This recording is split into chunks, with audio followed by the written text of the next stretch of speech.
En fait, tu vas rencontrer des gens sur le cours de padel que t'aurais jamais rencontré sans nous. Que tu pèses 1000 euros ou 1 milliard, en fait, on est tous égaux. Alors, j'adore la concurrence. Plus il y a de concurrents, plus j'adore, parce qu'en fait, ça évangélise le marché. Et en fait, ça nous pousse à être meilleurs. Salut à tous, aujourd'hui, premier épisode du coup du Paddock. On est avec Ulysse, CEO Hypergross, et la star du jour, Lucas Lopez, fondateur de Net & Connect. Donc écoute, Lucas, hyper content de t'avoir avec nous. Je vais te laisser t'intro, si ça te va. Le but, c'est de faire une petite intro en moins de 20 secondes. Moins de 20 secondes? Ouais, non, je rigole, vas-y. Ouais, Juste une petite intro sympa, etc. Non, mais en combien de temps?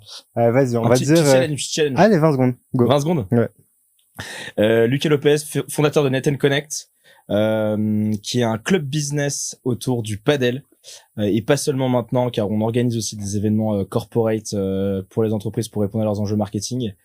Et au-delà de ça, grand passionné de sport, Ironman, Aerox, padel, donc tout ce qui est challenge business ou sportif. Je suis toujours curieux d'en savoir plus et d'aller plus loin. Donc ravi d'échanger avec vous sur la thématique plutôt business aujourd'hui. Trop bien, merci. Je pense qu'on a fait 25, mais j'avoue, j'ai pas compté. Ah ouais, Je pense. Ça va. C'est ok. Concept du Paddock, tout simplement, l'idée du podcast, c'est de recevoir des entreprises et des entrepreneurs, évidemment, qui activent des phases d'hypercroissance, ou en tout cas sont en train de chercher à activer des phases d'hypercroissance. Je crois que c'est un peu le cas pour Net & Connect. Est-ce que tu peux revenir un peu sur la genèse de Net & Connect, comment ça t'est venu, peut-être comment t'as commencé le padel aussi, parce qu'aujourd'hui c'est un sport méga en vogue, mais un peu l'histoire, on va dire, de Net & Connect. Ouais, il faut savoir que je suis d'origine espagnole, donc la moitié de ma famille vient de Galice. Donc pour ceux qui connaissent pas, la Galice, c'est la Bretagne espagnole. Okay. Du coup, j'y allais depuis ma tendre enfance tous les ans pendant l'été. Et en fait, à l'âge de 10-12 ans, je joue beaucoup au tennis et mes amis du tennis me disent on arrête le tennis et on passe au padel.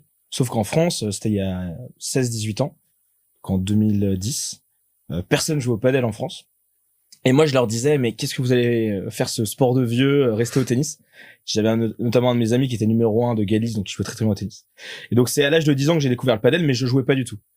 Et ensuite, après, j'ai fait mes études à Lyon et j'ai eu la chance de lancer le marché espagnol pour une start-up scale-up, même française, qui s'appelle Papernest. Donc, j'ai lancé le marché à Barcelone. Et là-bas, en fait, on a connu l'hypercroissance. On est passé de 0 à 6 millions d'euros de chiffre d'affaires en 3 ans et demi.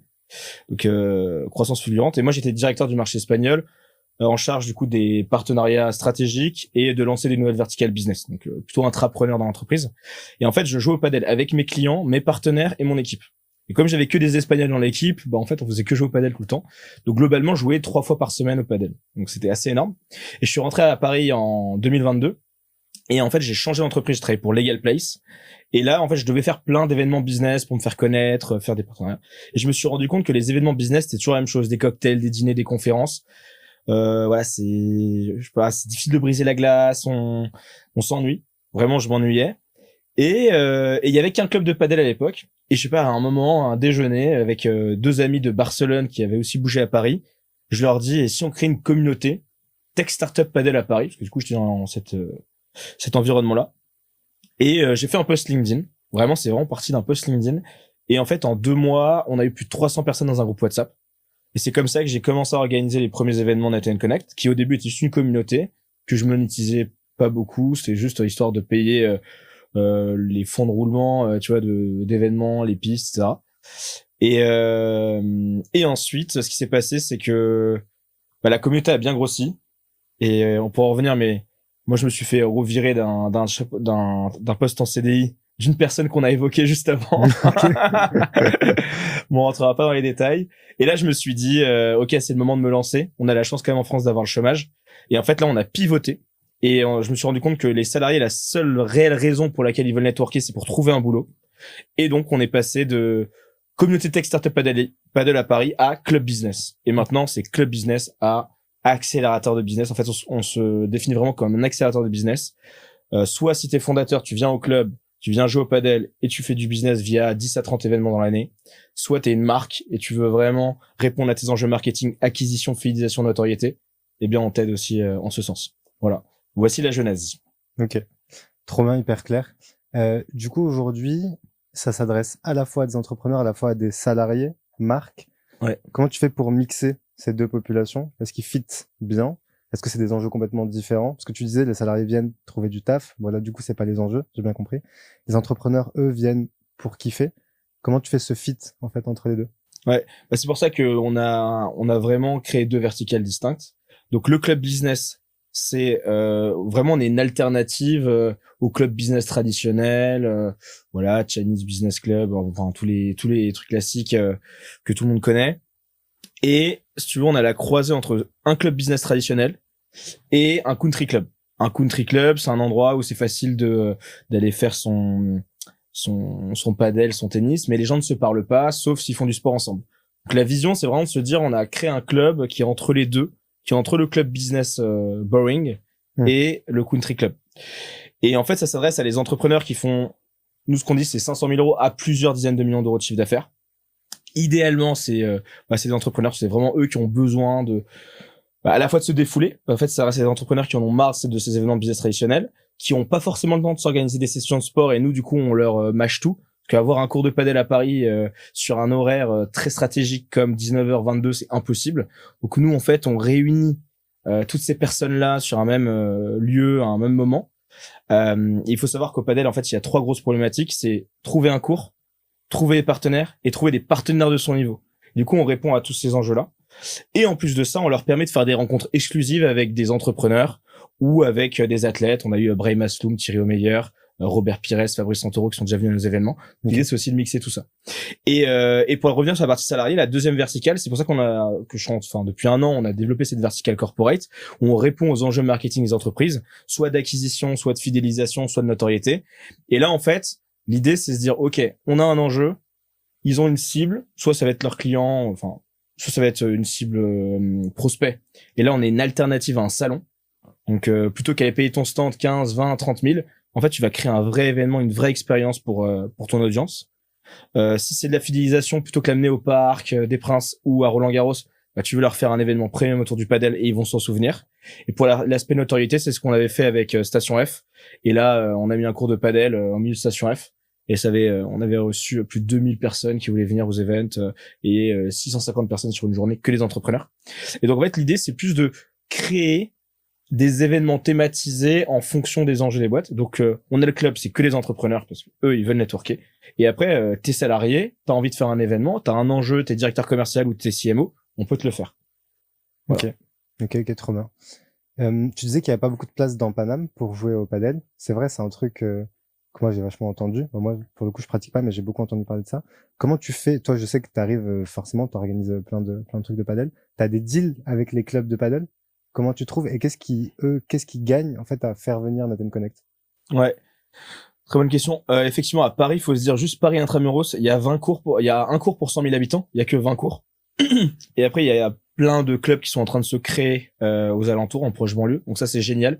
Nous, plus on a de cours, mieux c'est, parce qu'on est en position de force.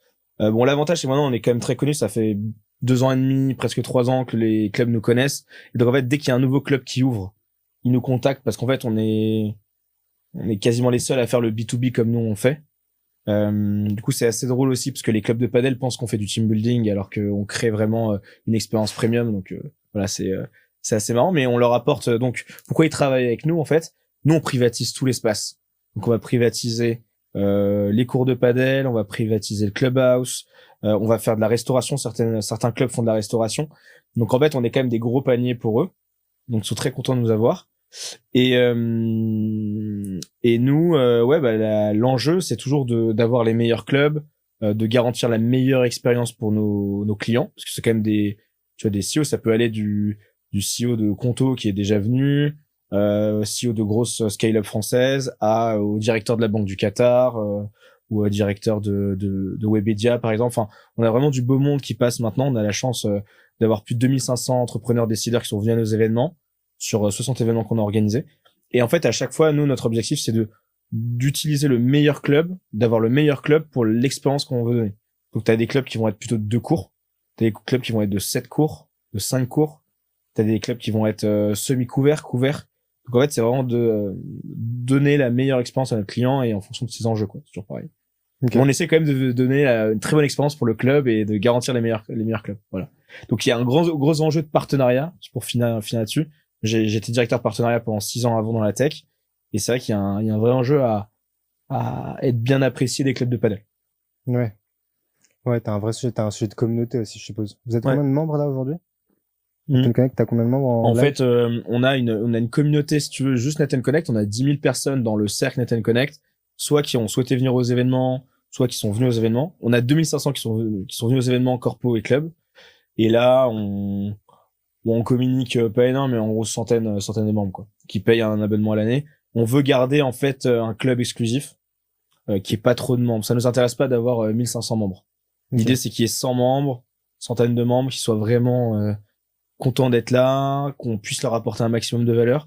Parce que dès lors que tu passes un certain seuil, ouais, c'est compliqué. Et on se définit comme premium aussi. On veut vraiment des gens quali, qu'on trie sur le volet. Donc voilà, on n'accepte pas tout le monde, pas les 2500 quoi. Est-ce que tu sais si dans la proportion de tes clients, le pourcentage de gens qui ont déjà fait des clubs business, qui ont été déçus et qui passent chez toi, versus le nombre de gens qui découvrent le networking business avec toi? Ah, c'est une bonne question, ça. J'avoue, je sais pas trop, mais il y en a beaucoup qui font, il y a quelques professions, tu vois, où t'as des enjeux de networker, donc ils ont souvent plusieurs clubs. Donc eux, ils ont cette envie d'aller dans un maximum d'endroits, un maximum d'événements, donc Net Connect fait partie d'un de leurs clubs business phares. Et ils trouvent, notamment pour parler avec ces personnes-là, ils disent que c'est l'endroit où c'est le plus facile de connecter. Parce que, en fait, quand t'es en short t-shirt, que tu pèses 1000 euros ou 1 milliard, en fait, on est tous égaux. On l'a vu quand on a joué ensemble, c'est le cas. Et non, par contre, il y en a beaucoup, effectivement, je dirais qu'il y a 70% qui découvrent. Parce que justement, les gens sont allergiques aux soirées traditionnelles. Même moi, je dois y aller de temps en temps pour rencontrer du monde. Et je t'avoue, parfois, je me dis, putain, c'est quand même cool les soirées autour du padel. Si toutes les soirées étaient comme ça. Donc ouais, je dirais quand même 70% de gens qui se disent, ah, j'ai besoin de faire du réseau, mais j'ai pas envie de le faire de manière traditionnelle. Et autant le faire avec Net Connect. Et sinon, t'en as d'autres qui sont déjà très bien, non, enfin, niveau business, ils sont high, genre ils sont niveau, ils pèsent 30 millions, 40, 50 millions, et ils se disent, ah, j'ai besoin d'aller voir d'autres entrepreneurs et de faire du sport. Là, c'est plus la partie sport qui est important pour eux. Et le padel, je suis fan, mais je galère à trouver. Du coup, on est une alternative pour ces gens-là. Donc, en fait, tu vois, t'as vraiment les deux, c'est, ah, je veux networker, et je veux pas aller dans les trucs traditionnels. Ou deux, j'ai déjà networké toute ma life, c'est bon, je pèse plusieurs dizaines de millions d'euros. Je viens chez Net Connect parce qu'en fait, on organise, en gros, en moyenne, c'est 2 à 3 événements par semaine. Donc, en fait, les mecs peuvent venir jouer au padel, un peu quand ils veulent, quoi. Donc, on est vraiment une solution de facilité en plus d'être un lieu business. Ah, mais t'as un super rythme, 2 à 3 événements par semaine, c'est hardcore, non? À gérer, tu fais ça comment? Ouais, en fait, faut savoir qu'il y a différents types d'événements. On a des événements en grand comité, ça c'est vraiment les événements phares où on en a 2 par mois. Et en fait, quand t'es membre du club, tu décides d'aller à l'un ou l'autre. Donc souvent les dirigeants qu'on adresse voyagent beaucoup, partent en vacances ou donc ils peuvent pas être tout le temps disponibles sur des dates fixes. Donc on essaye de leur donner un maximum de flexibilité. Et à côté de ça, pour maximiser les rencontres, parce qu'en fait c'est plus t'as des touch points dans l'année, plus t'as de chances de faire du business. Nous, l'objectif, c'est vraiment de maximiser la partie business côté club. Et en fait, on a créé des récurrences, qu'on appelle. C'est-à-dire qu'on a des créneaux réservés en partenariat avec les clubs. On revient au partenariat avec club. Où on a des créneaux réservés où nos membres peuvent venir jouer de manière régulière. Okay. Et parfois, nous, on fait les matchings. Parfois, les matchings se font par business ou les matchings peuvent se faire par niveau de padel. C'est ça qui est marrant parce que du coup, au bout d'un moment, tu comprends pourquoi les gens viennent. Il y en a qui viennent vraiment pour le padel. Ils viennent pour se dire, ok, je vais jouer au padel, mais je vais jouer au padel avec des gens de mon univers et pas. Enfin, je sais que je vais pouvoir potentiellement en tirer quelque chose en plus de bien jouer. Et de l'autre côté, t'en as, ils viennent vraiment plus pour la partie business. Et donc là, on a aussi une offre beaucoup plus héroïste, c'est-à-dire qu'on va leur proposer des événements sur mesure en plus. C'est-à-dire, ok, tu peux avoir ton membership à l'année, mais voilà, hyper growth, on va vous organiser votre événement avec des entreprises qui sont en 2e niveau de croissance et on va vous les sélectionner sur le volet parce qu'on a plus de 10 000 personnes dans la base de personnes qui pourraient être intéressées soit par le padel, soit par hypergrowth. Ouais. Ah, mais on va le faire, hein. On le fera. Un truc que moi j'aime beaucoup chez Net Connect, c'est que, alors je suis hyper d'accord avec le truc, moi le premier, tu sais, des réseaux network traditionnels, etc. Ça c'est marrant parce que tout le monde déteste, mais pourtant Tout le monde y va. tout le monde y va encore. Ouais. Enfin, plein de gens y vont encore. Il y a pas d'alternative en fait. Donc, les gens y Ouais, vont. il y a peu d'alternatives, c'est vrai, en termes d'événements et tout. Mais ce qui est assez marrant, c'est que, enfin, ce que moi j'aime bien, c'est que souvent les gens qui veulent prendre le contre-pied, du coup, tu sais, ils font des trucs complètement inverses. Du style, ils montent des clubs qui ont rien à voir et où du coup, tu leur donnes rendez-vous tous les jeudis soirs et c'est dans un bar et personne fait du business. Toi, il y a un côté chez Net Connect où tu ramènes le sport comme point central, tu vois, de ralliement. Et pour autant, t'assumes vachement le côté, on est quand même là pour faire du business. C'est ça qui est cool, c'est assumé, je trouve. En fait, on le disait beaucoup avant, mais maintenant c'est pour ça qu'on a construit différentes offres où en fait on vend pas le business. On dit voilà, on est un club business, donc il y aura des gens hyper pertinents pour toi dans ton business. Tu vas faire du business. Si t'es pas trop mauvais, tu t'en feras. Et si tu fais pas du business en direct, tu feras de l'indirect. Et d'ailleurs, j'en parlais hier avec des clients. En fait, les gens sont assez peu redevables du fait que tu les as connectés. Ouais, bah oui. Ils se souviennent rarement de on s'est rencontrés autour du padel. Tu vois, pas plus tard que cette semaine, j'ai vu 2 personnes qui se sont associées grâce à une soirée Net Connect. Mais jamais tu vas dire putain, merci. Tu vois, les gens trouvent ça normal. Mais c'est ok, tu vois, ça fait partie du jeu. Donc je dirais en fait sur l'offre club au global, faut pas venir en mode je vais faire du business, faut que je rentabilise. En tout cas, nous c'est pas du tout ce qu'on vend. C'est nous on veut vraiment créer une expérience premium. Et en fait, ce qu'on a remarqué, c'est justement les gens qui viennent pas pour le business qui en font le plus. Ouais, bah, Là, on a notre premier client, c'est le premier qui était membre Net Connect. Il m'a dit Lucas, j'adore ton concept, je te donne de la force, je viens. Mais en vrai, moi je viens pour le padel. Il m'a dit ça mot pour mot. Fin de la première année, c'est combien il a fait de business? 200 000 euros. Ah oui, c'est pas mal. Ouais, c'est pas mal. Ouais. Donc je peux te dire qu'il l'a bien rentabilisé. Sympa. Et après, du coup, on a maintenant une offre. Voilà, tu veux rencontrer du monde et jouer au padel. T'as l'offre player qu'on appelle. Et l'offre connector, ça va être une offre beaucoup plus axée ROI. Donc là, on va te créer une expérience justement pour que tu ailles faire du business. Voilà. C'est peut-être ça, en fait, la force, c'est que quand tu vas dans un club de business traditionnel, en fait, tu y vas en disant, bon, ça me fait un peu chier d'aller à la soirée, mais je viens pour le business. Alors qu'en fait, toi, t'offres une alternative. Tu offres une occasion aux gens de venir pour se divertir et le business, c'est optionnel. Du coup, en fait, tu arrives dans une démarche beaucoup plus chill, entre guillemets. Et au final, c'est quand t'es le plus naturel possible que les mecs connectent, quoi. Ouais, exactement. Nous, ce qu'on dit, c'est, ouais, tu viens une soirée Net Connect. Au pire du pire du pire, t'as joué au padel avec des mecs sympas. Ouais. Au pire du pire. Ouais. Et qui potentiellement te feront des intros de fou. Et aussi, ce qu'on dit, c'est, en fait, tu vas rencontrer des gens sur le cours de padel que t'aurais jamais rencontré sans nous. Parce qu'en fait, t'as 35 personnes. Il y a des gens que t'aurais jamais rencontrés. Ce qui est incroyable, c'est quand t'as le DG de Webedia ou le directeur de la Banque du Qatar qui rencontre un créateur de contenu ou un athlète de haut niveau, tu vois. C'est ça qu'on adore faire. Toi, tu crois dur comme fer à la force du réseau? Ouais, je crois dur comme fer, mais je trouve qu'en France, on n'est pas assez giver. Genre en vrai, tu vois, typiquement, ce que je viens de dire avant, c'est moi, je suis trop content quand quelqu'un m'introduit, je dis merci, c'est grâce à toi, etc. On a été à Dubaï, on est allé ensemble il y a quelques semaines. En l'espace de 4 jours, on a rencontré 30 entrepreneurs. En France, on n'a pas du tout cette dynamique-là de tu devrais rencontrer un tel. Tu vois, moi, je passe mon temps à connecter les gens, mais j'ai personne qui me connecte. Tu vois ce que je veux dire? Donc, je crois beaucoup profondément au réseau, mais il y a très peu de gens qui sont givers, alors qu'en fait, on a beaucoup plus à gagner en donnant que tout le temps être en tant taker. Moi, à titre perso, quand j'ai lancé ma boîte, j'étais beaucoup taker. Je l'avoue, parce qu'au début, tu commences, t'as pas de réseau, tu sais pas comment faire. Mais maintenant, je me rends compte, je suis dans une autre optique et les gens te donnent x10. Ouais, bien sûr. Donc, je dirais que oui, le réseau est important, mais malheureusement, tout le monde n'a pas compris. Moi, je suis hyper aligné avec ça. Je pense qu'il y a une granularité juste. Alors, par contre, rien à voir avec des Net Connect, des choses comme ça, où en fait, tu connectes par l'événement en tant que tel. Par contre, dans les connexions, je suis hyper aligné avec toi sur la vision française ou francophone du truc.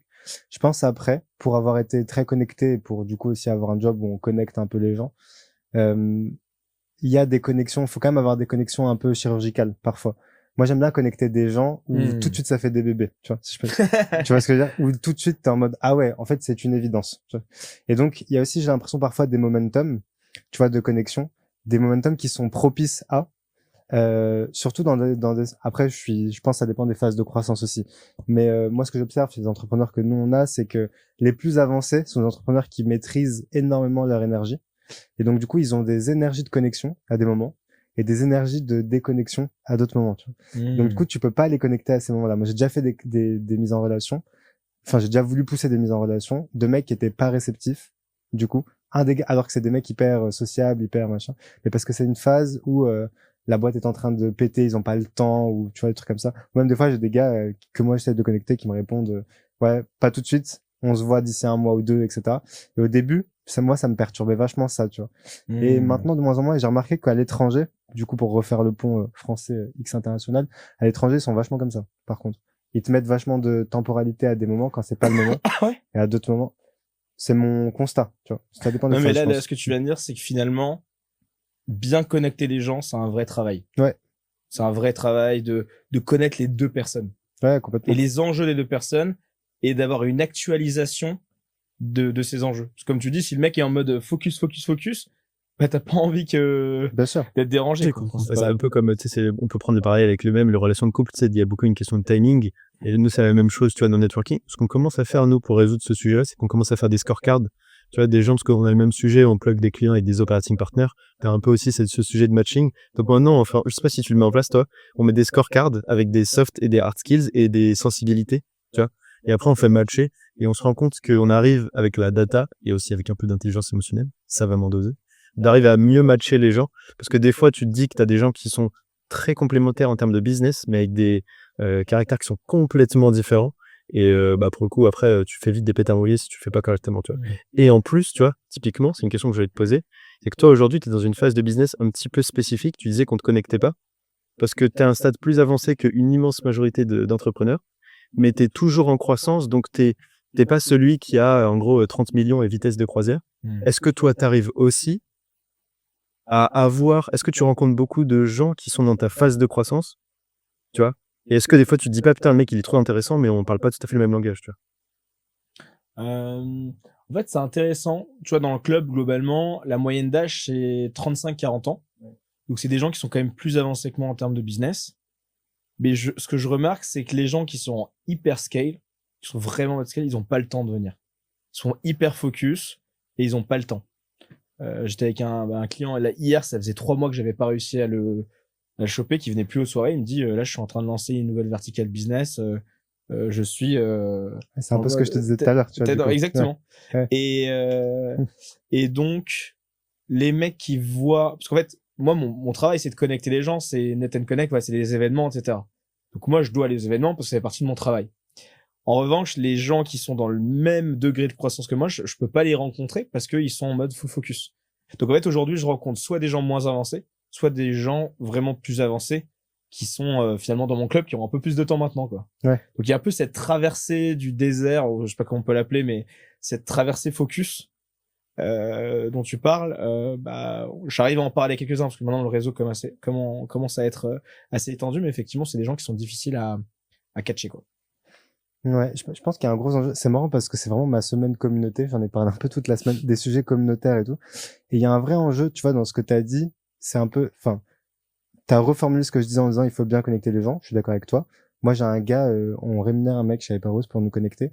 Et il fait un truc qui est très fort. Tu vois, d'ailleurs, bah, tu l'as vu quand on est parti à Dubaï ensemble. Tu vois, il me dit, ouais, gift la personne, etc. Ah oui, message avant, message après. Ouais, c'est lui qui en gros me dit, bah, tu viens toujours avec un cadeau, avec des trucs et tout. Donc, il a tout un protocole, entre guillemets, tu vois, pour connecter les gens. Et ça fait des connexions fortes, au final. Parce que du coup, les gens te répondent. Des fois, c'est des gens très, très avancés comme, Alex, tu vois, qu'on a vu à Dubaï, c'est vrai qu'il y a un gap entre nous et lui, tu vois.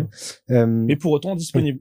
Et pour autant hyper disponible, ouais, disponible, disposé, il répond, enfin, tu vois, il a envie, entre guillemets, d'être là.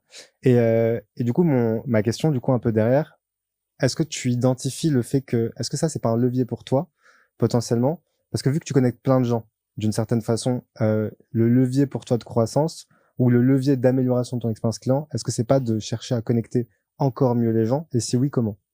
Ouais. Justement, c'est une vraie réflexion. En fait, tout part déjà faut bien connaître la personne au début. En fait, nous, chez Net & Connect, ce qu'on fait, c'est, il y a quand même plusieurs entretiens pour que tu rentres. Donc, les gens candidatent, où ils sont parrainés par des membres du club. Et après, on a toute l'équipe qui va filtrer. T'as un premier call. Après, t'as Hugo, du coup, qui est en charge du club, qui s'occupe vraiment de créer enfin, être sûr que cette personne-là va bien rentrer dans le club, qui va pas, en fait, on a refusé des gens, on a refusé de l'argent, même on a viré des gens du club parce que ça pouvait mettre une mauvaise ambiance ou parce qu'on a déjà des membres qui ont plus ou moins cette expertise-là. Et justement, la next step, c'est se dire, OK, là, on a un intranet, on a une database importante. Ben, en fait, avec de l'IA, on peut faire plein de choses. Si tu arrives à bien renseigner les informations de la personne, tu essaies de savoir qui est son ICP, quels sont ses enjeux, eh bien, tu peux améliorer ça. Mais ça reprend ce qu'on disait juste avant. Il y a un enjeu d'actualisation. Parce que ton enjeu de janvier 2026, ça va pas être le même qu'en juin 2026. Là, je vais peut-être avoir besoin d'un directeur financier.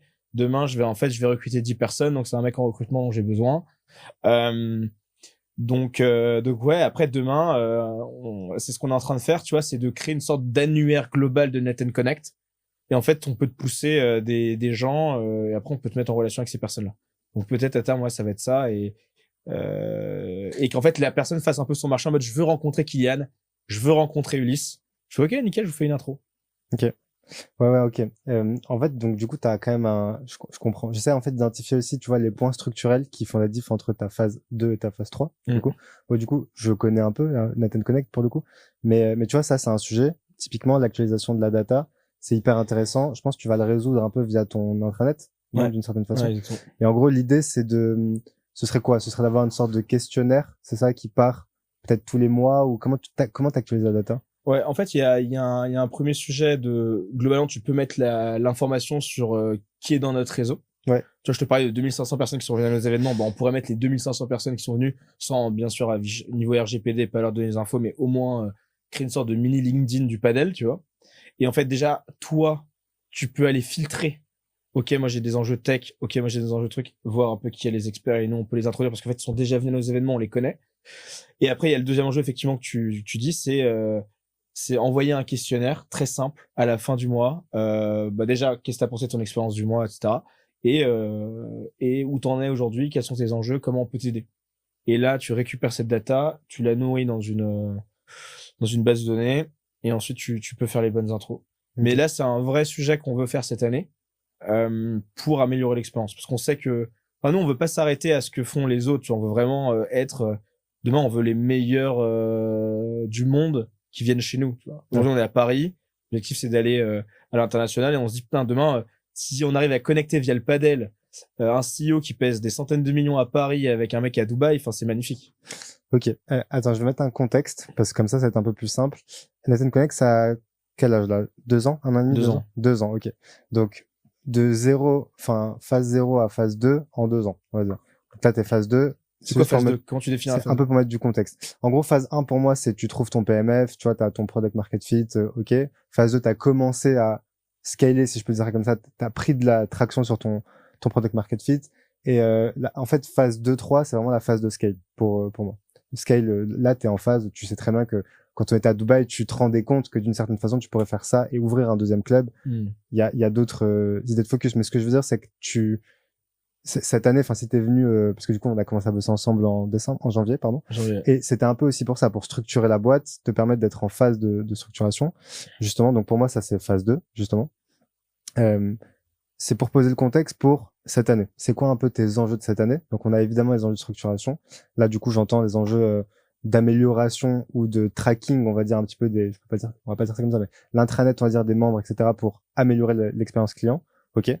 T'aurais quoi d'autre comme enjeu là cette année? Ouais, donc enjeu numéro 1, c'est vraiment faire en sorte que le club ce soit une référence à Paris, que tout le monde veuille faire partie du club. Okay. Donc on a vraiment une traction de fou en ce moment, donc c'est génial. Ça c'est le premier point parce que c'est l'existant et c'est la verticale historique de Net & Connect.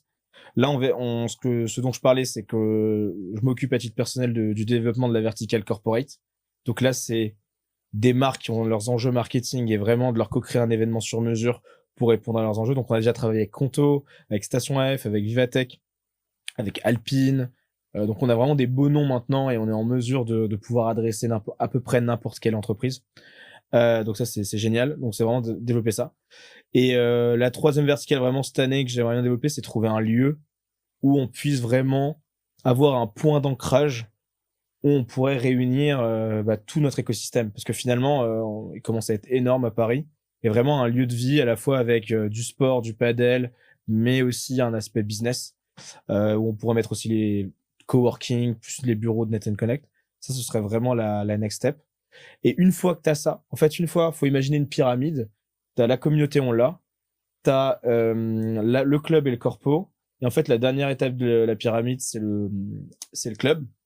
Et une fois que tu as ça, tu peux scaler à l'international. Parce qu'en fait, demain, le lieu dépasse tout ce qui est autour. Bien sûr, ça ancre. Ça ancre. Ouais. Tu sais qu'en parlant de lieu, c'est trop marrant, mais je me faisais la réflexion. Il y a un peu une trend sur genre l'importance du physique, parce que dans les années 2015 à 2018, toutes les boîtes qui étaient dopées au fonds d'investissement, qui prenaient des bureaux dans Paris 16-17 direct, des trucs beaucoup trop aberrants pour le besoin. Ensuite, dans la période Covid, on est revenu à du très remote, où il y a eu, c'était un peu à la mode, les boîtes full remote, etc., etc. Et là, je remarque que les gens n'en peuvent plus du remote. Et du coup, on commence petit à petit à avoir le meilleur des deux mondes, c'est-à-dire un ancrage en physique. Les gens reviennent en physique, sans que ce soit exubérant à prendre 15 places alors que vous êtes 3 au milieu des Champs-Élysées. Mais par contre, on observe que des vrais lieux physiques, comme tu disais, nous on a un peu la même philosophie, ça permet vraiment d'ancrer la boîte, comme tu dis, et de lui donner un niveau de sérieux et un niveau de, tu vois, de place sur l'échiquier global des boîtes qui est assez intéressant, quoi. De toute façon, le fait d'avoir un lieu, ça ancre, ça te pose une base ultra solide, et les gens, en fait, ce qui est, en tout cas pour moi, ce qui correspond le plus à la phase 2, et c'est bien que tu l'aies identifié parce que finalement, c'est très juste, l'analyse que tu en as fait, elle est hyper juste, et souvent, le côté un peu digital, toi, tu as commencé finalement par une expérience quand même assez digitale, parce que tu as de la traction sur LinkedIn aussi. Ton truc est phygital depuis le début, plutôt. Tu vois, ton expérience est physique, mais ta traction, ton attractivité, etc., elle est digitale. Full LinkedIn. Donc pour le coup, c'est full digital. Et créer une expérience digitale, effectivement, ça, c'est ce qui va encore plus scale le truc. Un truc qui m'a impressionné, enfin pour un peu comment dire, argumenter sur ta traction digitale, un truc qui m'a un peu impressionné à Dubaï, tu vois, on avait un programme établi. Et toi, tu vois, juste par tu chattais toute la journée et tu connectais d'autres gens, etc. Mais c'est bien, ça montre que t'es un mec de réseau. C'est très bien. Ça montre l'attraction. Effectivement, avoir le lieu, en fait, ça va te donner un sérieux et un, tu vois, pour moi, ça te permet aussi d'avoir une sorte de rayonnement aussi un peu international, parce que tu vois, je reprends à Alex, tu lui dis j'ai un club business de connexion, enfin autour du padel, c'est un discours. Tu lui dis j'ai un club business autour du padel et on a un lieu dans Paris où on joue au padel et où on accueille les gens, etc. Tout de suite, t'as un autre discours. Tu vois, genre ta valeur perçue, elle prend ouais, le mec veut venir, il dit plus ah ouais, 20 t'as 000 ça euros. dans le centre de Paris. Ouais. Exactement. Ouais, Sachant que exactement. personne peut jouer, enfin personne n'arrive à jouer au padel dans Paris. Donc c'est assez fou, tu vois. Effectivement, le lieu, c'est next step. Et alors, du coup, on raconte un peu, alors, on connaît, parce que je sais pas si tu as précisé le travail que nous, on faisait avec Net & Connect. Pas du tout. Enfin, le but, t'inquiète pas. le but, c'est pas de raconter la sauce à G, mais du coup, on bosse ensemble depuis plusieurs mois, Depuis janvier. Ouais. depuis janvier. Est-ce que tu peux raconter un peu les problématiques parce que, raconte un peu les problématiques business que tu rencontres. T'es quelqu'un avec énormément de traction, donc t'as un problème de riche, c'est-à-dire que tu dois gérer cette traction. Et on pourrait avoir tendance à penser que y a pas de problème quand t'as de la traction, parce que c'est le nerf de la guerre. Toi, t'as d'autres problématiques. Raconte un petit peu tes enjeux, ce vers quoi tu tends. T'en as un peu parlé, mais d'un point de vue plus business. Raconte un peu comment ça se passe pour toi au niveau de tes enjeux et la vision pour le futur. Ouais, on a parlé de la vision, des enjeux globaux de la boîte, mais c'est vrai que sur 2026, on a, en fait, la partie commerciale, on n'a pas de problème, on arrive à vendre, on a de l'attraction, etc. Donc, on s'est quand même rendu compte que LinkedIn, c'est un beau canal, mais il faut aussi se diversifier. Et c'est fou ce qu'on a réussi à faire en 2 ans juste avec LinkedIn. Donc ouais, LinkedIn, je pense, c'est un réseau bien sous-coté. C'est assez fou quand même. Et donc, non, les 2 enjeux sur lesquels on bosse ensemble, c'est surtout la partie financière, d'avoir une visibilité, parce qu'en fait, on a du coup d'un côté des memberships, du sponsoring et de l'événementiel. Donc, comment avoir une bonne visibilité de cash flow grâce à ça. Et le deuxième point, c'est plus les process. Là, la boîte, on est passé...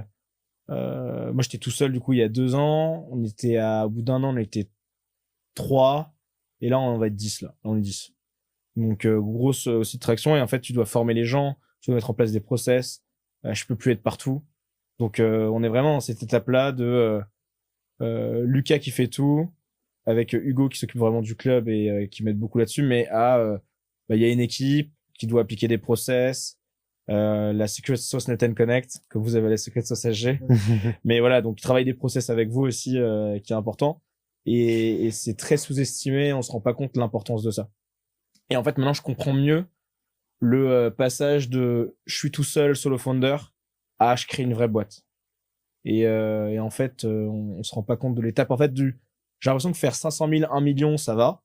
Mais si tu veux faire 1 million et plus, là, il faut que tu structures, et si tu structures pas, en fait, c'est l'enfer. C'est le chaos. Carrément. Ça dépend de ta typologie business, mais effectivement, dans la tienne, c'est clair. Et moi, il y a un truc, en fait, je résumerai tout ce que tu as dit en modèle duplicable.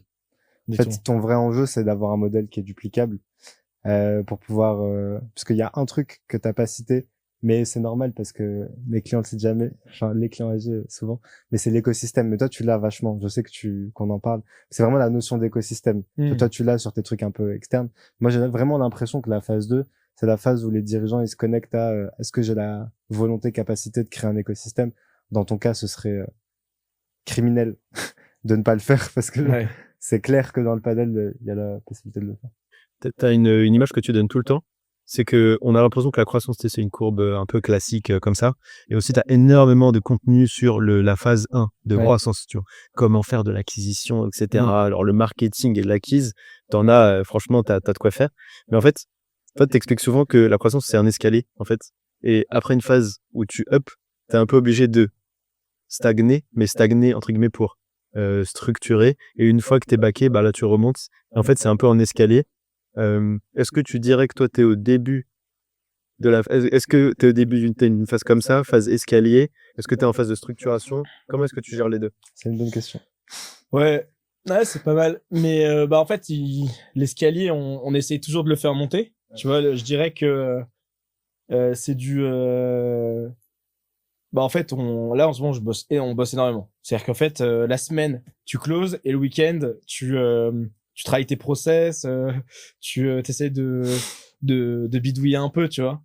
Et donc, je dirais que comme je suis je veux faire de l'hyperscale et je veux pas arrêter, en fait, je suis obligé de plus travailler avec n'importe qui. Tu vois, c'est toute la semaine, c'est rendez-vous. Comment je peux s'il y a des gros partenariats qui vont faire exploser la boîte. Et en parallèle, je fais, oh mince, il y a un nouveau process là, faut que je l'écrive. Oh mince, il y a un nouveau truc, putain, faut que je l'écrive, tu vois. Donc je dirais effectivement l'escalier, il est comme ça. Mais moi, je définirais plus surtout comme une descente ou une rampe.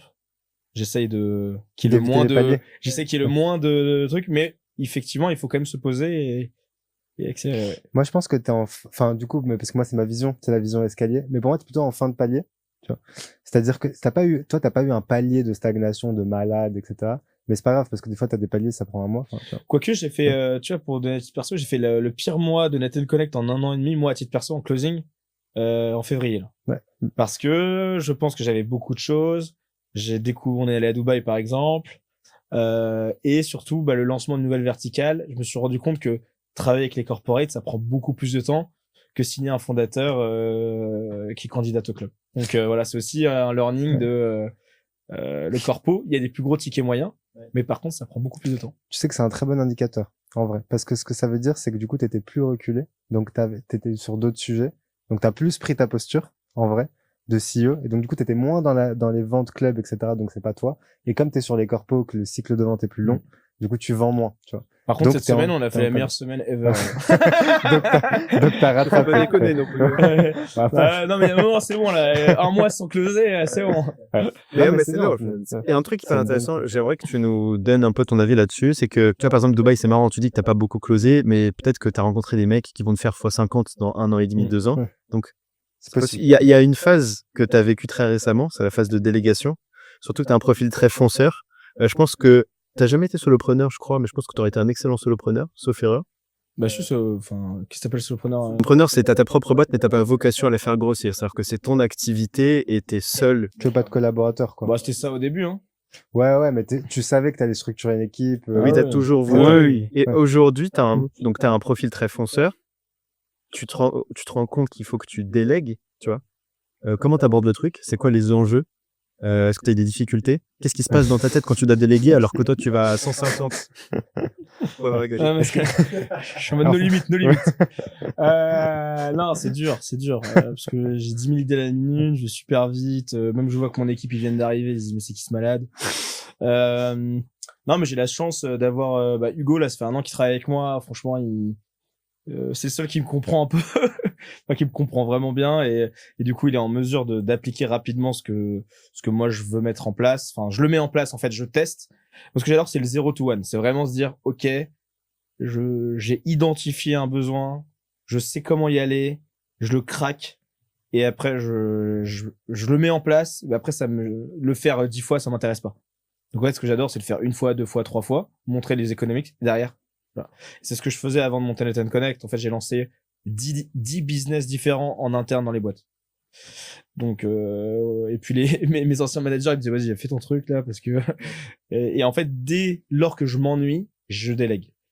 Et en fait, on n'a pas le choix. Enfin, faut trouver, du coup, la bonne personne qui va être capable de le faire. Et ça, c'est très dur. Tu vois, sur la dimension, donc nous, on a 3 gros postes, en fait, 3 types de postes, je dirais, chez Net Connect. On a les postes plutôt sales. Moi, je fais beaucoup de sales. Hugo, il en fait aussi, et on a recruté des sales dans l'équipe. On a des profils événementiels. Là, par exemple, il faut qu'on recrute un profil senior pour gérer nos gros events qu'on organise. Et après, la partie content. Donc là, pareil, structuration, etc. Donc en fait, à chaque fois, je prends les gens en direct. J'essaye de gagner de prendre du temps pour ces personnes-là. Et donc ouais, ça me prend de l'énergie, je dirais. Parce qu'en fait, moi, la zone de génie, c'est vraiment de craquer les trucs.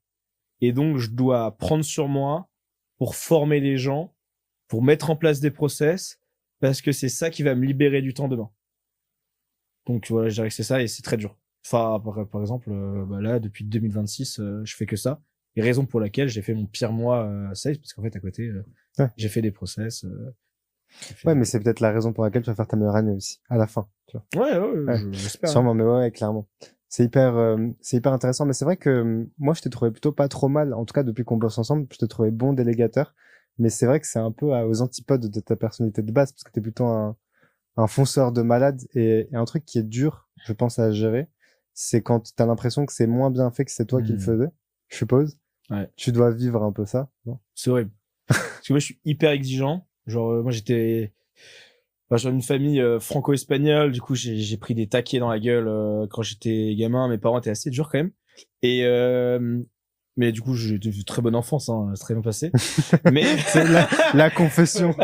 non, Ouais. mais ce que je veux dire, c'est qu'en fait, je me faisais la remarque. Ouais. Je disais à ma mère, mais attends, d'où ça vient, à quel point je suis exigeant, mais en fait, je pense que mes parents m'ont jamais dit, ouais, bravo, etc. Et parfois, mon équipe me dit, mais, putain, Lucas, tu célèbres jamais les victoires, etc. Donc même ça, tu vois, j'essaye maintenant qu'il y ait une équipe, de passer plus de temps, de dire, allez, on va faire un déjeuner d'équipe, tu vois, il y avait l'anniversaire d'un membre de l'équipe, elle me dit, vas-y, on va faire un truc. Enfin, tu vois, beaucoup plus célébrer des petits moments. Et ouais, non, c'est super dur. C'est pour ça que parfois, ça m'énerve tellement quand c'est pas bien fait, que du coup, je dis à Hugo, bon, je te laisse gérer, mais je suis obligé parfois de remettre mon nez dedans. Et ouais, c'est dur. Non, j'avoue, c'est dur. Je peux pas m'empêcher, par exemple, le week-end de regarder des trucs en disant, oh, putain, ça, c'était mal fait. Ouais. Mais Après, en fait, la bien. partie business, je la garde encore beaucoup. En interne, je me dis, il y a moins d'impact. Mais en fait, il faut juste, nous, en tant que CEO, il faut qu'on protège l'image de l'entreprise. Et en fait, jusqu'au moment où l'image de l'entreprise, elle est pas détériorée, ça va. Mais dès lors qu'on n'est pas protégé ou que ça peut glisser, là, il faut intervenir. Et c'est pour ça que je pense que la confiance n'exclut pas le contrôle. Et donc, faut toujours, tu vois, faut toujours contrôler un minimum. Voilà. Je suis très aligné. En fait, c'est surtout, ouais, en gros, tu disais, en vrai, moi, je suis hyper aligné sur la vision du CEO. Je pense qu'en fait, la notion, c'est surtout la qualité. Enfin, on en parle beaucoup, mais tu sais, c'est la qualité des informations qui te remontent aussi. Parce que tu dis, la confiance n'exclut pas le contrôle. Totalement d'accord. C'est ça que t'as dit? Ouais, c'est comme ça que t'as dit. Donc, totalement d'accord avec toi. Le point, c'est plus la qualité, je pense, des informations. Et de toute façon, pour moi, le vrai job du CEO, parce que tu vois, c'est marrant, du coup, on a tendance, en plus, moi, j'ai un discours très posture CEO, etc. Donc, très souvent, on me dit, est-ce que ça veut dire que moi, je suis le CEO, je fais plus rien, en gros, et tout le monde travaille pour moi? D'une certaine façon, oui. La vérité, c'est que c'est quand toi, tu t'ennuies. Ça, Ulysse le dit beaucoup. Il dit tout le temps, en vrai, moi, j'aurais bien fait mon job quand toi, tu t'ennuieras toute la journée. Ce qui est globalement vrai, tu vois, genre sur le papier. Le point, c'est que pour autant, je pense que c'est hyper important pour aller dans ton sens de redescendre, d'avoir cette capacité à redescendre dans l'opérationnel de temps en temps juste pour checker, voir comment c'est, et tu vois, être sûr qu'effectivement, t'es un peu garde-fou, on va dire un petit peu du truc. Tu vois, hier, on discutait du coup avec un client qui nous disait, je sais plus sur quoi, c'était quelle boîte, je crois que c'était Ford. En gros, il racontait une histoire de, en gros, un mec qui visitait les usines Ford et Henry Ford qui le faisait visiter. Et il disait, donc il lui montrait tout, ouais, voilà, là, c'est la production, c'est ça, lui gagne tant, je sais pas quoi. Et là, il dit, derrière cette porte, c'est le mec qui est le mieux payé de toute la boîte. Le mec, il dit, ah bon, c'est qui tu voulais voir? Et tu vois, il ouvre et il voit un gars comme ça, avec, tu sais, genre, rocking chair, avec son chapeau dans le noir et tout. Et il dit, mais pourquoi il fait rien, lui, pourquoi c'est le mieux payé? Il dit, bah, justement, c'est pour ça que c'est le mieux payé. Il a le temps de réfléchir, tu vois. Et moi, je trouvais ça ouf parce que c'est exactement ça, tu vois, c'est genre, c'est au moment où t'as ta posture de CEO, enfin, ta posture de CEO, elle est pleine et complète à partir du moment où toi, ton job, voilà. Évidemment, c'est ça, enfin, un certain temps, tu vois, que ça se fasse.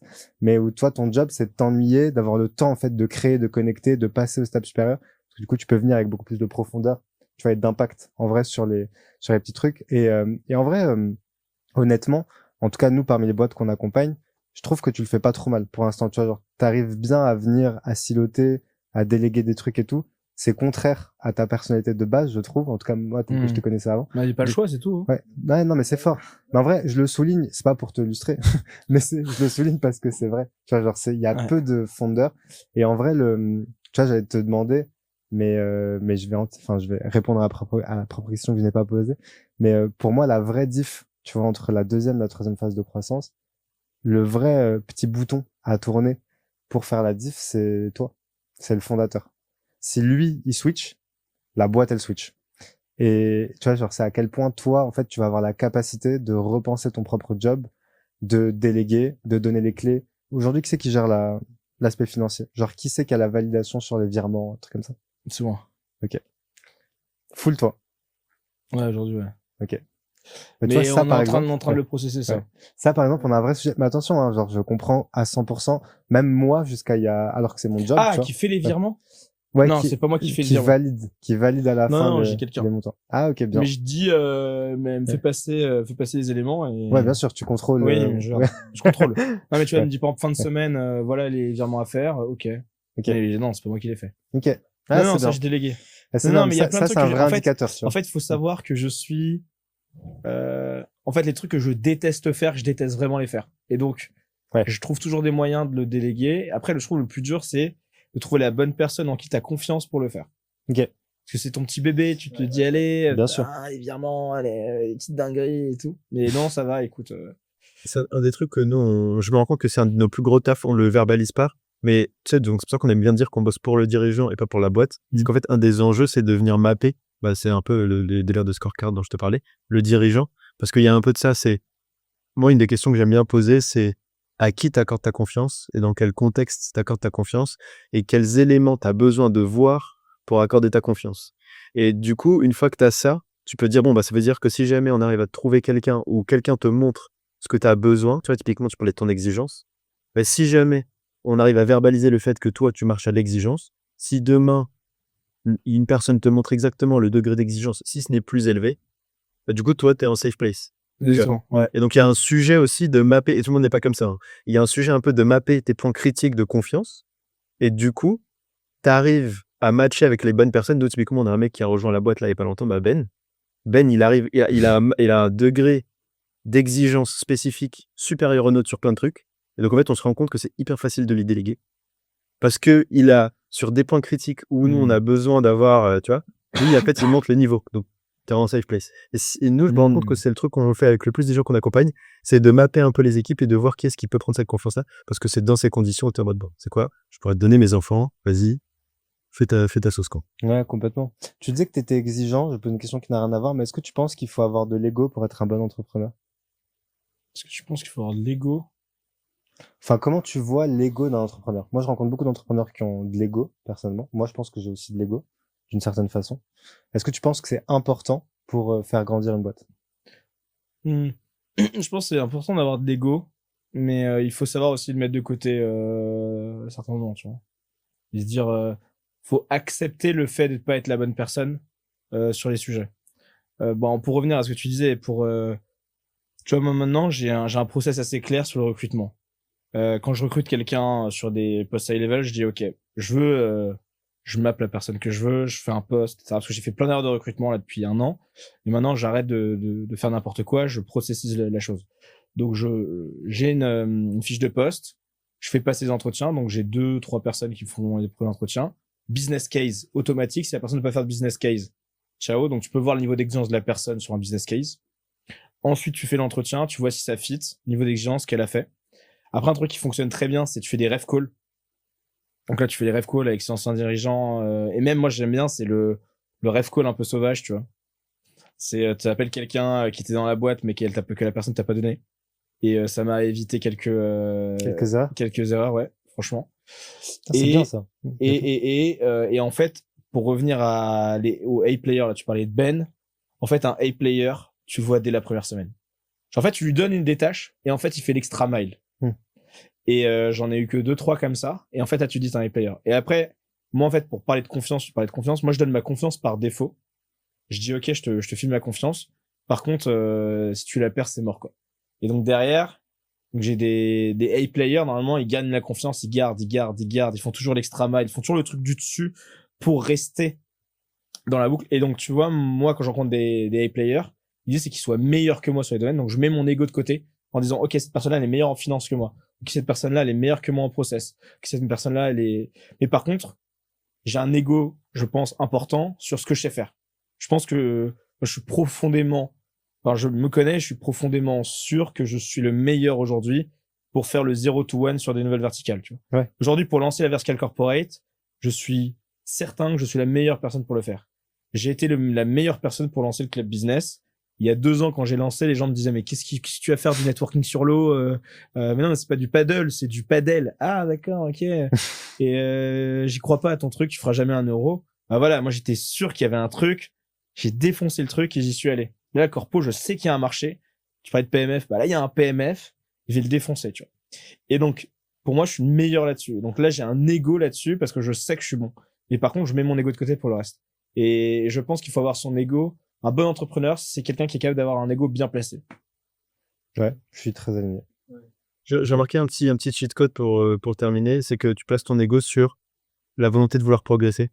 Parce que je remarque, c'est que moi, j'ai un ego très, très, très, très fort sur la volonté de vouloir progresser, ce qui sous-tend que je m'auto-convainc que je peux devenir un monstre. Mais par contre, bah, dès qu'il faut progresser et mettre son ego de côté, bah, tu dis, je suis un mec qui progresse et de toute façon, je vais progresser. Donc, tous les moyens de progression, t'es pas là en mode, non, machin, je suis le plus fort et tout. Et du coup, si tu mets pas ton ego sur je suis le plus fort, mais plutôt, je suis le mec qui progresse le plus, bah, en fait, au moment où tu dois mettre de côté, t'es en mode, bah oui, logique, je suis en train de progresser. Je trouve que ça marche bien, en tout cas, comme façon de réfléchir. Et tu disais tout à l'heure, c'est remettre les mains dans l'opérationnel. Tu vois, là, c'est ce que je refais, là. Je refais du call, je reparle avec des clients, etc. C'est step down. C'est accepter de dire, OK, bah, en fait, je connais rien et je repars à zéro et du coup, j'apprends les besoins de ma nouvelle cible. Et ça, c'est pas facile parce que tu pourrais te dire, c'est bon, ça tourne, je me contente de ça. Et en fait, non, tu dis, OK, comment je peux progresser, comment je peux aller plus loin, comment je peux adresser de nouveaux clients, comment je peux leur donner plus de valeur. Et effectivement, c'est un truc permanent. Moi, j'ai 2 passions là maintenant. Première passion, c'est j'adore le feedback client. Tu vois, j'étais avec un client hier, je dis, vas-y, qu'est-ce que je peux améliorer là? Dis-moi. Il me dit, non, je joue à fond au padel, je rencontre des gens cool, franchement, j'ai rien, tu vois. Je dis, non, mais t'as pas un truc. Donc voilà, ça c'est le premier point. Et le deuxième truc que j'adore, et parce qu'en fait, il y a 2 ans, on était les seuls à faire ce qu'on fait, c'est la concurrence. Alors j'adore la concurrence. Plus il y a de concurrents, plus j'adore, parce qu'en fait, ça évangélise le marché, et en fait, ça nous pousse à être meilleurs. Et donc il y a plein de concurrents qui créent des clubs business, mais en fait, les gens ne se rendent pas compte à quel point c'est... En fait, organiser un événement autour du padel, toi, Ulysse, tu peux le faire. C'est super facile. Tu réserves 3 padels, tu ramènes des gens, tout le monde sait faire. Mais par contre, animer une communauté, faire en sorte que les gens reviennent, créer du lien social, c'est tout un travail et ça ne s'invente pas. Bah, c'est la secret sauce. C'est la secret sauce, exactement. Et donc j'adore la concurrence et je pense que t'as besoin de ça et c'est dans une optique d'amélioration. Donc le feedback et la concurrence, c'est génial. Mais ça te galvanise. Ça te... Ah, j'adore. Moi, Donc, puis les les concurrents, concurrents, j'adore. Ce petit C'est compétitif. sentiment stress, X adrénaline de faut que je sois là. Ah, moi j'adore. Et même parfois, tu vois, ils me font, ah putain, c'est pas mal ça, c'est bien ce qu'ils ont fait, tu vois, c'est génial. Bravo, franchement, top. J'aurais pas pensé. De toute Et à façon, l'inverse, ça tu vois, ils va. copient ce qu'on fait, et c'est très bien, tu vois. Je dis, bah ouais, très bien. De toute façon, ça va avec l'esprit de compétition, tu vois, l'esprit de compétiteur. Mais c'est marrant parce que nous, c'est pareil. En ce moment, on se fait copier, pas mal un peu. Et bah nous, on avait déjà des gens sur le marché. Donc tu vois, on a copié d'une certaine façon, si on Ouais. peut dire ça comme ça, certains trucs. Aujourd'hui, franchement, aujourd'hui, on se fait copier beaucoup. C'est assez marrant. Mais pour le coup, d'ailleurs, j'ai écrit un truc sur ça parce que c'est marrant, ça m'a fait un truc, tu vois. Ouais, je disais, du coup, c'est marrant, on se fait copier et j'ai fait un truc parce que, enfin, j'ai écrit dessus parce que au début, ça m'a fait un truc, je me suis dit, merde, pourquoi ils font ça? Tu sais, genre, ils pourraient penser des trucs différemment, etc. Et en fait, au contraire, je pense que pour un peu rebondir sur ce que vous disiez, pour moi, de toute façon, ego, esprit de compétition égale envie de gagner, entre guillemets. Et l'envie de gagner, c'est hyper sain. Encore une fois, on en reparlait hier avec un client aussi qui disait, bah en fait, moi, mon but, c'est sur le papier, c'est de buter tout le monde, d'être le meilleur, d'être vraiment un gagnant. Et après, bon ben voilà, tu vois, après, moi, je suis chill de mon côté. Tout ce que je dois faire, tout ce que je ne sais pas faire, je ne le fais pas. Tout ce que je sais faire, exactement ton discours. Là où je suis le meilleur, ben, Ouais, j'explose tout, quoi. ouais, exactement. Du coup, alors, j'ai une dernière grosse question. Vas-y, je t'en Mais prie. est-ce que vous avez toi, t'as des petites questions avant ou pas? Vas-y. Qu'on rentabilise un peu ta présence quand même, mon cher Lucas. Est-ce que C'est- une minute, non, je dis sur le temps du moment, mais est-ce que tu peux expliquer ce que ça t'apporte de bosser avec HG? Qu'est-ce que tu remarques comme différence versus run la boîte solo de ton côté? Explique un petit peu ce que notre posture t'apporte. Ouais, bah, déjà, moi, la différence avec beaucoup d'entrepreneurs, c'est que je suis seul fondateur. Aujourd'hui, j'ai pas d'associé. Et AG me permet d'avoir enfin, en tout cas, je travaille avec Kylian, du coup, d'avoir une sorte d'associé as a service, quoi. Ça, c'est intéressant pour la prise de décision. Sachant que, bah, à chaque fois, comme c'est ma première entreprise, je dois prendre des nouvelles décisions de manière récurrente, de recrutement, de décisions stratégiques. Donc, c'est toujours intéressant d'avoir quelqu'un en ce sens. Et surtout m'ouvrir sur des choses que j'imagine, que je soupçonnais pas autant importantes. Tu vois, on a parlé de la finance, je le savais. Mais les process, j'imaginais pas à quel point c'était important pour Scale. Et donc voilà, je dirais que c'est me permettre de me rendre compte de choses que je n'aurais pas imaginées et de débloquer des sujets que j'aurais peut-être plus de mal à débloquer seul. Voilà, je dirais que c'est ça les deux points. Et j'ai rajouté un dernier petit truc. Moi, du coup, je suis pas en front avec toi, mais j'ai l'impression qu'un gros truc qu'on a commencé à faire et qui va être un enjeu, c'est précisément d'être connecté avec des entrepreneurs qui sont dans la même phase de croissance que toi, qu'on fait déjà un peu, mais tu l'as verbalisé. Et pour le coup, nous, tous nos clients, c'est des gens qui sont dans ta phase de croissance. Mm. Donc là où c'est intéressant, je remarque d'un point de vue extérieur qu'on a un enjeu là-dessus, parce qu'en fait, tous les gens qu'on accompagne sont des gens dans le jus, qui se seraient jamais croisés à un événement parce que bah, ils sont dans le jus comme tu l'as si bien raconté. Et donc, tu as un peu ce truc où tu peux les connecter. Complètement, surtout que c'est un truc qu'on va pousser. Parce qu'en fait, il y a un truc qu'on a dressé pas hyper bien. En vrai, faut le reconnaître jusqu'à maintenant. Je pense qu'on connecte bien, mais de manière très isolée. Là, maintenant, cette année, on a un vrai enjeu sur le club. Bah, tu le sais, parce qu'on en a parlé. Mais au final, on va plutôt adresser un club, un peu, tu vois, tu disais tout à l'heure, on va avoir nous, on veut 100 personnes, 100 membres, hyper quali, etc. C'est un peu ce qu'on va faire. Donc là, tu vois, on va vraiment se servir de nos clients Hypergrowth Autour du padel ou pas? comme membre fondateur. Pas autour du padel, mais par contre, véridique, je pense que ça serait hyper intéressant de faire un event autour du padel avec nos membres, tu vois, plus Ouais, bien sûr. Ouais. de trucs, ça pourrait être vachement bien, en vrai. Et puis de toute façon, on a déjà fait un café croissance padel, À pour Dubaï. le coup, à Dubaï, en plus. Tu vois. Et franchement, les gens Un padel croissance. qui fait un padel croissance. Les gens ont adoré, d'ailleurs, faut que je te fasse la vidéo, on a reçu Ah, c'est vrai? on a Vas-y, reçu chaud. la vidéo, je te partage. Bah écoute, trop cool. Merci beaucoup d'être venu. Si vous avez aimé, n'hésitez pas à liker, à vous abonner, évidemment. Ça, c'est toujours le point le plus important. Et ben merci Lucas. Et Merci à vous. très vite. Qu'est-ce qu'on souhaite, mot de la fin? Qu'est-ce qu'on souhaite à Ouais. Nathan Connect sur les 12 prochains mois? On va passer du coup le 1 million d'euros de chiffre d'affaires et trouver un lieu dans Paris. Trop bien. Si vous avez un lieu dans Paris, contactez Attendez, Lucas sur LinkedIn. attends, faut faire le cahier des charges. 8 à 9 mètres de hauteur sous plafond. Ouais. Au moins 800 mètres carrés pour mettre des bureaux, salle de sport, un cours de padel. Et bien sûr, Paris intramuros, ce serait le top, quoi. Ok. Donc, peu importe, tant que c'est Paris Intramuros et Ouais. les Ou caractéristiques vraiment que t'as proche dit. banlieue, mais vraiment top du top, c'est Paris Intramuros. Comme tu l'as dit, t'habites à Dubaï? Bah écoute, on t'invite au flagship Nathan Connect dans le centre de Paris. Tellement vrai. Ok, trop bien. Bah, merci beaucoup. Et puis, bah, très vite.